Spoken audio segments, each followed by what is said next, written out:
हा स्टॉक आहे म्हणजे जिंदाल स्टील. या स्टॉकने या स्टॉकने ऑल टाइम हायची ब्रेकआउट दिलेला आहे आणि ऑल 2009 पासून चा जो आपल्याला एक मल्टिपल इयरची ब्रेकआउट पण दिसत आहे आणि या स्टॉक मध्ये कप पण दिसत आहे. आणि जे आपल्याला इथे जी व्हॉल्यूम दिसत आहे, या व्हॉल्यूम इथे एक अक्युमुलेशन झालेली व्हॉल्यूम आहे. त्यामुळे या स्टॉककडे आपण पाहू शकतो.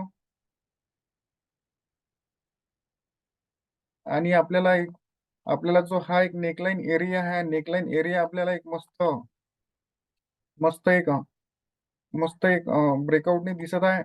एक चांगल्या ब्रेकआउटने एक आपल्याला ब्रेक करताना दिसत आहे. त्यामुळे आपल्याला याच्यात एक वॉच करू शकतो, याला पाहू शकतो.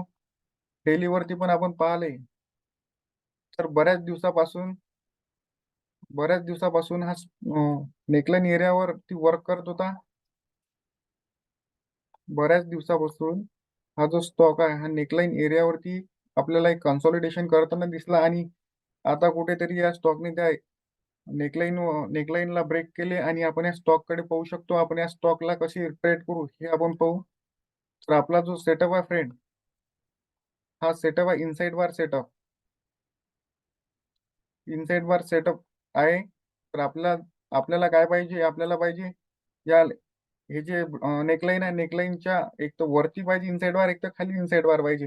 तर आपल्याला एक्झॅक्ट नेकलाईन वरती इनसाइड बार दिसत आहे मंथली चार्ट वरती. तर आपण इनसाइड बारच्या मदर बारच्या हाय वरती एंट्री घेणार आणि मदर बारचा लो आपण एसएल लावणार. जर का हा एसएल मोठा होत असणार तर आपल्याला इनसाइड बारचा एसएल पण आपण लावू शकतो.